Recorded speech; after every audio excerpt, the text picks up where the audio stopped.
Good morning everyone. Welcome to TSN The School. Myself Swati Mahavar. I am your SST teacher. Today we start chapter number 1 Resources and Development in the subject Geography. ठीक है, SST के अंदर आप लोगों के 4 parts हैं, history, political science, geography और economics. तो आज हम स्टार्ट कर रहे हैं ज्योग्राफी का first chapter resources and development. ये आपका फर्स्ट पार्ट है इस चैप्टर का। ठीक है, now come to the first page of this chapter. Everything available in our environment which can be used to satisfy our needs provided it is technologically accessible, economically feasible and culturally acceptable can be termed as resource. ठीक है, हमारे environment के अंदर जो भी चीज़ें हमको मिल रही हैं, जो हमारी सारी ज़रूरतों को पूरा कर रहे हैं, विच सेटिस्फाई आर नीड, मतलब हमारी सारी जो नीड्स हैं, जो हमारी वांट्स हैं, उन सबको जो पूरा कर रहे हैं। ठीक है, उन चीज़ों को हम टेक्नोलॉजी लगा करके इकोनॉमिकली फिजिबल यानी कि पैसों के मीन्स में उसको बना करके पैसों से ख़रीदना, पैसों से बेचना। ठीक है, कल्चरली एक्सेप्टेबल यानी जिस चीज़ को हमारी सोसाइटी एक्सेप्ट करती है, टेक्नोलॉजी लगा करके पैसों के टर्म्स में हम कोई चीज़ बनाते हैं जिसको हम मनी के एक्सचेंज में सेल कर सकते हैं। जो हमारा सोसाइटी उसको एक्सेप्ट करता है वो हमारे क्या कहलाएंगे, रिसोर्स कहलाएंगे। ठीक है, कोई भी ऐसी चीज़ जो हमारी ज़रूरतें पूरा करती है, जिसे सोसाइटी एक्सेप्ट करती है, वो सारी चीज़ें क्या कहलाती है, रिसोर्स कहलाती है। Now see interdependent relationship between nature, technology and institutions. अब यहाँ पर देखो इंटरडिपेंडेंट रिलेशंस होता है किस किस के बीच में, नेचर, टेक्नोलॉजी और इंस्टीट्यूशन। नेचर हमारा क्या हो गया, नेचुरल रिसोर्सेज। ठीक है, जो हमारे एनवायरनमेंट में हमको मिलते हैं, उन नेचुरल रिसोर्सेज को हम कहाँ ले जाएंगे, इंस्टीट्यूशन के अंदर ले जाएंगे। और इंस्टीट्यूशन के अंदर ले जा कर के उसमें हम क्या लगाएंगे, टेक्नोलॉजी यानी मशीन्स वगैरह यूज़ करके हम उसको एक रॉ मटेरियल से फिनिश गुड के अंदर क्या कर देंगे, चेंज कर देंगे। आई बात समझ में। अब नेचर से प्रोडक्ट लाने का काम भी किसका है, ह्यूमन बीइंग का है। रॉ मटेरियल कलेक्ट करने का काम कौन करता है, ह्यूमन बीइंग करता है। फिर उसको इंस्टीट्यूशन तक ले जाने का काम भी कौन करता है, ह्यूमन बीइंग करता है। यहाँ पर इंस्टीट्यूशन क्या हो गया, कोई फैक्ट्री। ठीक है, जहाँ पर आप प्रोडक्शन कर रहे हो, कोई प्रोडक्शन यूनिट। अब टेक्नोलॉजी का काम भी यहाँ पे कौन करेगा, ह्यूमन बीइंग ही करेंगे।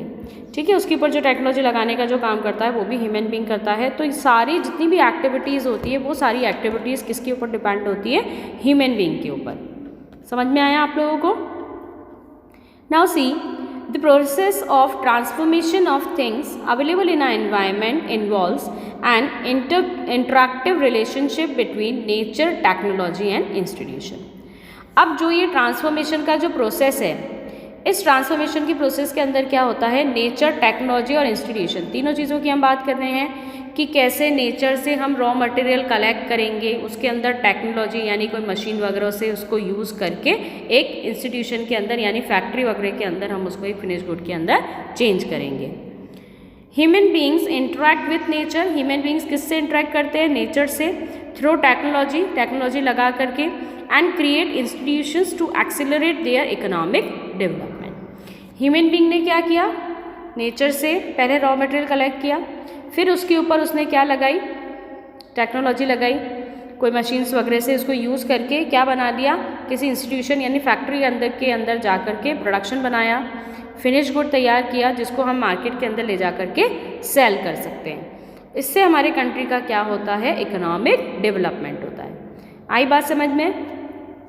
जिस पर्सन ने उसका प्रोडक्शन किया, उसको बनाया, मार्केट के अंदर ले जा कर के सेल किया, उसको यहाँ पर क्या जनरेट हुई, इनकम जनरेट हुई, पैसा कमाया उसने। तो इनकम जो जनरेट हुई वो आगे इकोनॉमी के अंदर सर्कुलेट होगी। इस तरीके से क्या होता है, इकोनॉमिक डेवलपमेंट होता है। समझ में आया आप लोगों को।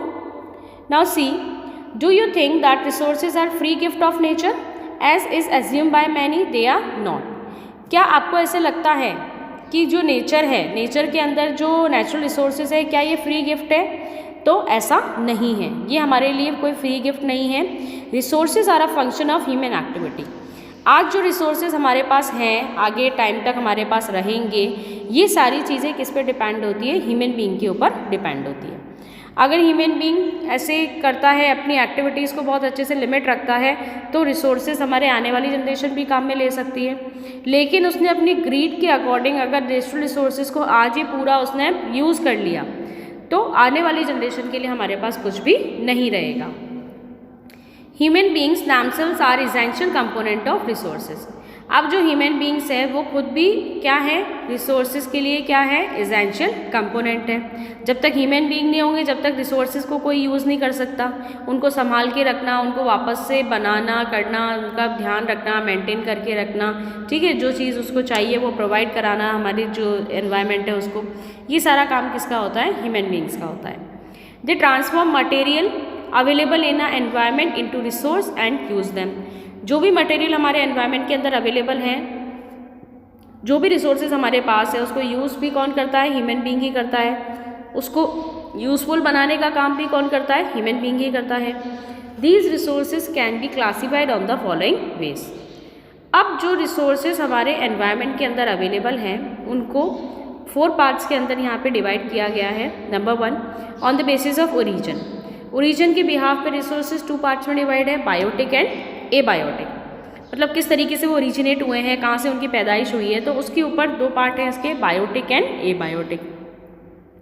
बायोटिक कौन से हो गए, जो लिविंग बींग्स होंगे, और एबायोटिक कौन से हो गए, जो बिल्कुल निर्जीव होते हैं, जो नॉन लिविंग थिंग्स होती है। On the basis of exhaustibility, exhaustibility के बिहाफ पे रिसोर्सेज 2 पार्ट्स में डिवाइड हैं, renewable and non renewable. Renewable कौन से हैं, जिसको हम वापस रिन्यू कर सकते हैं, रीजनरेट कर सकते हैं, और नॉन रिन्यूएबल कौन से हैं, जिसको हम वापस से रीजनरेट नहीं कर सकते हैं। On the basis of ownership, individual, community, national and international. अब ओनरशिप मतलब किसकी, उसके ऊपर ओनरशिप है, किसके कंट्रोल में है। तो रिसोर्सेज 4 पार्ट में डिवाइड है। एक तो है इंडिविजुअल, कि इंडिविजुअल कोई उसका मालिक हो, ठीक है, जैसे हमारा घर जो होता है अगर हमारे नाम पर है तो हम उसके इंडिविजुअल मालिक हैं, हमारी ओनरशिप है उस हाउस के अंदर। कम्युनिटी, अगर जैसे नेशनल जो कम्युनिटी पार्क होते हैं, कम्युनिटी हॉल होते हैं, उसके ऊपर पूरा ओनरशिप किसका होता है, कम्युनिटी का होता है। कम्युनिटी का कोई भी मेंबर वहाँ पर आ जा सकता है, उसको यूज़ कर सकता है। नेशनल, जो पूरे कंट्री के होंगे वो क्या कहलाएंगे, नेशनल रिसोर्सेज। और इंटरनेशनल, जैसे वाटर सीज होता है, ठीक है, सी वाटर होता है, जो सी होते हैं, ओशियन होते हैं, ये क्या होते हैं, इंटरनेशनल होते हैं। आया समझ में। Now on the basis of status of development, development के स्टेटस के बिहाफ पर भी रिसोर्सेज 4 पार्ट्स में डिवाइड है। एक तो है पोटेंशियल, डेवलप, स्टॉक और रिजर्व, ठीक है, 4 पार्ट्स में स्टेटस के बिहाफ पे, यानी कि किस तरीके से रिसोर्सेज कितने स्टेटस में, किस क्वालिटी के अंदर हमारे पास जो अवेलेबल है, उसके अकॉर्डिंग इसको 4 पार्ट में डिवाइड किया है। Now see this flow chart. अब यहाँ पर इस फ्लो चार्ट के अंदर देखिए आप लोग, रिसोर्सेज जो हैं वो नेचुरल होते हैं, ठीक है, कौन कौन से हैं, रिन्यूएबल और नॉन रिन्यूएबल। रिन्यूएबल जिसको हम रीजनरेट कर सकते हैं, वापस बना सकते हैं, जिसके अंदर क्या आ जाते हैं, विंड, वाटर, और बायोलॉजिकल जैसे खाद, मिनरल्स वगैरह जो होते हैं वापस रिन्यू हो जाते हैं, ये इसके अंदर आ जाएंगे, ठीक है। बायोलॉजिकल के अंदर आता है एक तो नेचुरल वेजिटेशन, ठीक है, और दूसरा आ जाएगा वाइल्ड लाइफ। नेचुरल वेजिटेशन यानी कि फॉरेस्ट, ये अपने आप ही चलते रहते हैं, अपने आप ही उगते रहते हैं। वाइल्ड लाइफ के अंदर भी अपने आप ही इनकी जो प्रोडक्टिविटी होती है वो क्या हो जाती है, इंक्रीज हो जाती है। नॉन रिन्यूएबल रिसोर्सेज 2 पार्ट्स के होते हैं, रिसाइक्लेबल और नॉन रिसाइक्लेबल। रिसाइक्लेबल जिसको हम वापस रिसाइकिल कर सकते हैं, वापस उसको बना सकते हैं। नॉन रिसाइक्लेबल जिसको हम वापस नहीं बना सकते हैं, जैसे कि फॉसिल फ्यूल्स। ह्यूमन के क्या काम होता है, इंस्टीट्यूशंस को बनाना, इंस्टीट्यूशन को सेटअप करना, पूरा सही तरीके से स्ट्रक्चर बनाना, ठीक है, क्वांटिटी मेजर करना, कितनी क्वांटिटी में किस क्वालिटी के अंदर रिसोर्सेज हमारे पास अवेलेबल हैं, कैसे उनको यूज़ करना है, ये सारी चीज़ें किसकी होती है, ह्यूमन बींग्स के ऊपर डिपेंड होती है। समझ में आया आप लोगों को। Now see the types of resource. Number 1, on the basis of origin. On the basis of origin 2 parts मैंने आप लोगों को बताए थे, बायोटिक एंड एबायोटिक। बायोटिक की हम बात करते हैं, biotic resources these are obtained from biosphere. कहाँ बनते हैं ये, बायोस्फीयर के अंदर।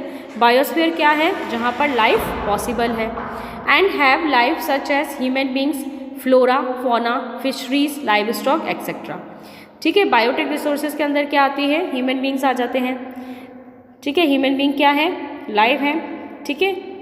Flora, fauna, fisheries, live stock, ये सारी चीज़ें क्या हैं, बायोटिक रिसोर्सेज है, क्योंकि ये लिविंग थिंग्स हैं, जीती हैं, ठीक है, जिंदगी रहती है, जान रहती है इनके अंदर। एबायोटिक रिसोर्सेज कौन से होंगे, जो बिल्कुल निर्जीव होते हैं, जिसके अंदर किसी भी तरह का कोई जीवन नहीं होता है, कोई लाइफ नहीं होती है इनके अंदर। All those things which are composed of non living things are known as abiotic. जो भी नॉन लिविंग थिंग्स है वो किसके अंदर आ जाएगी, एबायोटिक के अंदर। समझ में आया। बायोटिक यानी कि जीवित जो रहती है जैसे ह्यूमन बींग्स, फ्लोरा, फौना, और एबायोटिक यानी कि जिसके अंदर किसी भी तरह का कोई भी लाइफ पॉसिबल नहीं होता है। समझ में आया आप लोगों को, यहाँ तक पढ़ना आप लोग। ये आपका फर्स्ट पार्ट कंप्लीट हो गया। अब इसके आगे का जो रिमेनिंग चैप्टर है वो हम सेकंड पार्ट के अंदर कंटिन्यू करेंगे। Okay, thanks for watching and stay home, stay safe.